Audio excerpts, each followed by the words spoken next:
Hey everyone, today we're going to be looking at DEI, Okay. food choices, and how it all kind of comes together to affect well-being for ourselves and the planet. Yeah, it's a big one. It is. It's kitchens to boardrooms. It is. It is. Yeah, so we've got a lot of really interesting research Yeah. to dig into today. We've got some training manuals and some insights from experts. So are you ready to get started? I am. Let's do it. Okay, so to start off, I kind of want to jump right into this idea of food as like a powerful form of action. Yeah. And the handbook of human and planetary health really frames this in a cool way. Yes, the planetary diet. It's Yeah. this really interesting concept where they're challenging us to think about what are the food choices Okay. that can be good for humans and good for sustainability. It's like this framework for understanding that what we do for ourselves can also be good for the planet. Exactly. Yeah. And that handbook also digs into cultural keystone species, Oh, yeah. which are these really important plants and animals that are connected to indigenous communities and their well-being. That's such an interesting concept. I never really thought about that before. Like protecting biodiversity Right. is actually about protecting the heritage. Absolutely. It's all connected. And so many people. Yeah. Yeah. Okay, so let's shift gears a little bit and talk about how all of this shows up in the corporate world. Okay. Diversity and inclusion matters really shines a light on how companies can have more equitable and sustainable food practices. Yeah. It's not just talking the talk. You Right. have to walk the walk. Exactly. So things like providing culturally appropriate food for employees can go such a long way in Yeah. making everyone feel welcome. It shows that you understand and respect their backgrounds and their different preferences. Exactly. But, the book also acknowledges that there are challenges. Yeah. A lot of companies really struggle to move beyond just surface level diversity. Right. And that's where the data comes into play. Data is so important. Diversity and inclusion matters really hits on the importance of looking at data to uncover those hidden biases and Yeah. inequities within organizations. We're talking about pay gaps, promotions, all of that. It's going beyond just good intentions. Right. And really looking at where we need to make changes. Exactly. And they have this really powerful example in the book Okay. where a company implements what they call a 4-2-50 program. Okay. And what this means is at least 2 women or people of color Yeah. have to be in every 4-person interview pool. Wow. And guess what? They saw a 3-fold increase That's huge. in diverse hiring. Yes, at the director level. That's a really big impact. Yeah. It shows that these things actually do make a difference. It does. It's not just checking boxes. Yeah. This leads to more equitable workplace. Right. And it's probably more successful too. Absolutely. Now, speaking of evidence, Yes. let's talk about these feedback surveys. Okay. Diversity, equity, and inclusion for trainers, Yeah. and diversity and inclusion matters. Both talk about this. It's a pitfall that a lot of companies miss. What's that? Feedback surveys, even though they're supposed to be for DEI initiatives, Right. they can unintentionally silence minority voices. Oh, wow. If you're not careful about how you design them and how you analyze them. It makes sense when you think about it, Yeah. that the majority perspectives might Right. overshadow some of the other needs. Exactly. And this highlights how important it is to go beyond just the overall numbers. Yeah. You have to look at the data through a DEI lens. Right. So we have to be careful even with tools that are designed for inclusivity. Absolutely. If you have to use them the right way. You got it. Now let's kind of take a step back. Okay. And think about those core concepts of DEI. Yeah. Diversity, equity, and inclusion for trainers really dives into this idea of going beyond just the surface. Okay. They use this great example of the iceberg model of identity. I love that. Yeah, so much is hidden beneath the surface. Right. Think about the difference in privilege between a white cisgender man Okay. and a black LGBTQIA plus woman. Yeah. They experience the world in completely different ways. That's so true.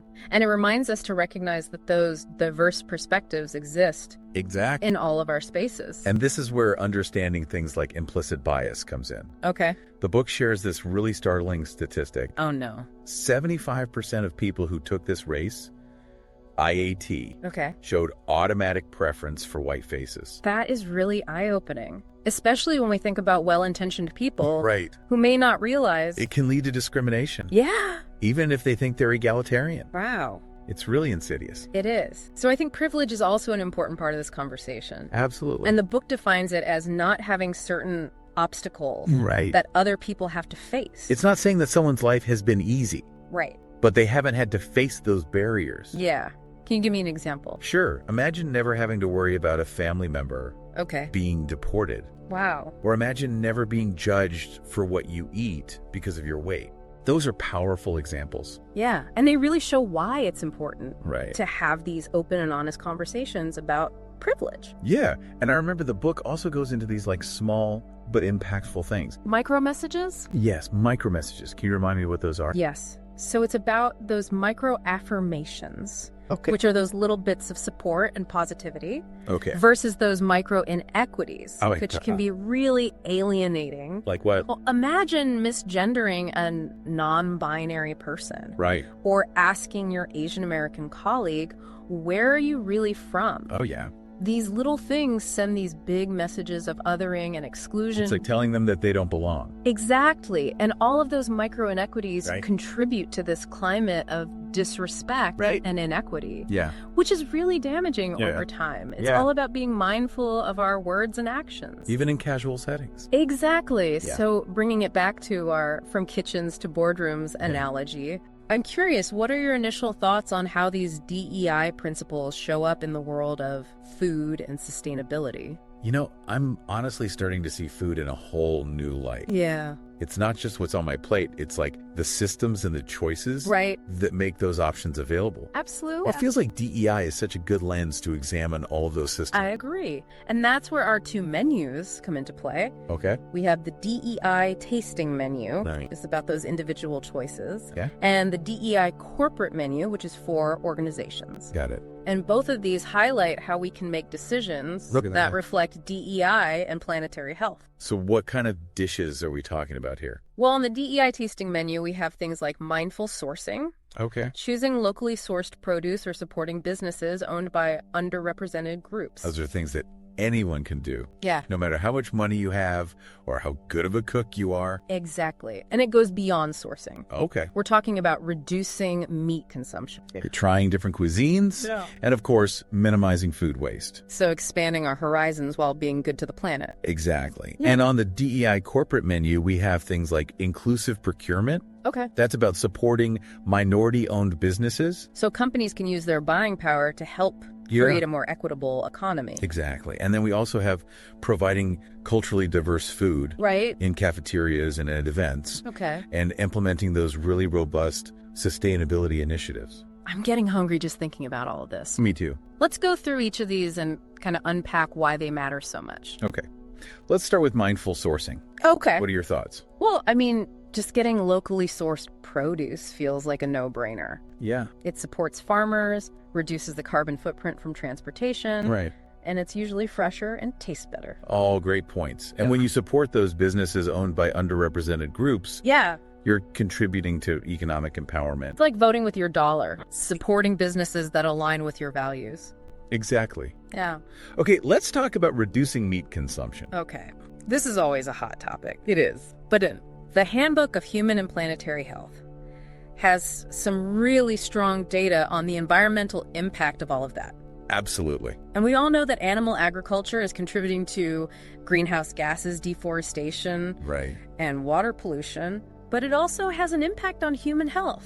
You're right. Reducing meat consumption, even just a little bit, Okay. can lower your risk of so many chronic diseases. So it's not about going full vegetarian. It's about making conscious choices Exactly. for ourselves and for the planet. I love that. And let's not forget about the joy of trying new cuisines. Yes. It's such a fun way Yeah. to broaden our perspectives. It's about breaking out of those habits Yeah. and trying new things. And, going to food festivals Right. that showcase all those different cuisines. Yeah. That can be such a great way to experience different cultures It's about celebrating those traditions. and how they're intertwined with history and identity.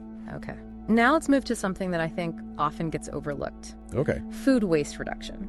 Okay. The Handbook of Human and Planetary Health has some really shocking statistics on how much food gets wasted. It's crazy. A third of all food produced globally goes to waste. It's unbelievable. Yeah. It's not just wasting food, it's wasting all the resources Right. that went into making it. Water, energy. Land. Yeah. It's all connected. And the economic impact is huge. It is. Food waste contributes to higher food prices. Yeah. And farmers and businesses lose out on profits. So what can we actually do about it? It feels overwhelming.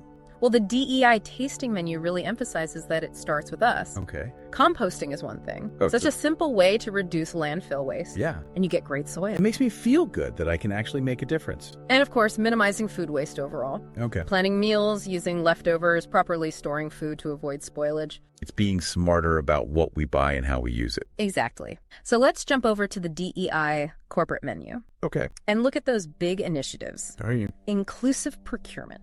Okay. Is a great place to start. And diversity and inclusion matters really challenges companies to go beyond just saying, Yeah. we work with minority-owned businesses.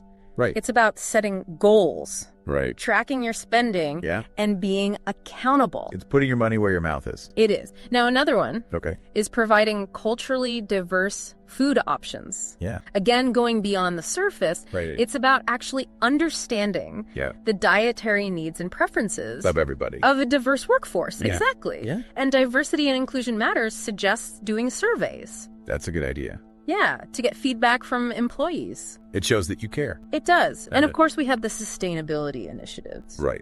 Those are becoming more important for all companies. They are. And the book talks about food waste reduction programs, Okay. partnering with food banks to donate extra food. That's a great idea. Right. It's a win-win. Yeah. And composting, of course, Yeah. and switching to sustainable packaging. Yeah. Like using reusable containers. Exactly.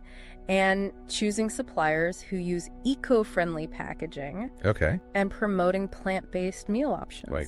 That's good for employees and the planet. It is. All of these things are just so interconnected. Yeah. Our choices, corporate actions, the well-being of people, and the planet. It really highlights how important it is to think about the system. Yes. Not just one action, Exactly. but how they all fit together. Absolutely.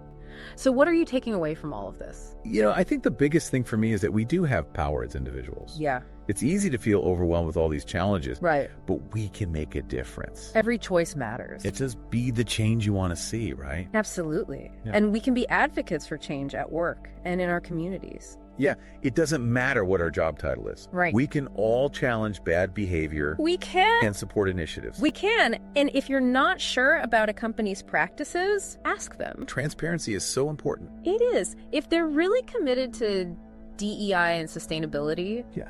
they should be able to talk about it. Exactly. And Yeah. if you see something that doesn't seem right, Yes. say something. Say something. Hold them accountable. It's like those micro inequities we talked about. Right. We have to call them out. Absolutely. So let's zoom out even more. Okay. These principles of DEI and sustainability, Yeah, they apply to so much more than just food.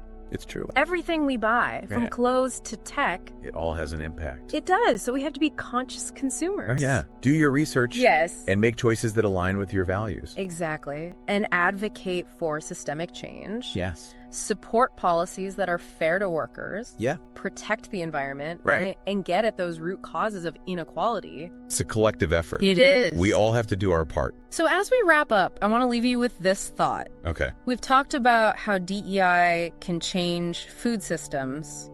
Yeah. How can we apply these same principles to other areas of our lives? That's a great question. Yeah. How can we be more intentional Yes, about DEI and sustainability exactly. in all of our choices? It's a journey, not a destination. That's true. We have so much more to learn and do. But having these conversations, Yeah. asking tough questions, Yeah. and taking action will make a difference. I will. Thank you for joining us. Yeah, thank you so much for listening We hope this has given you some food for thought. and some inspiration to make a change. Until next time, Keep learning, keep questioning. keep diving deep. Bye. Bye.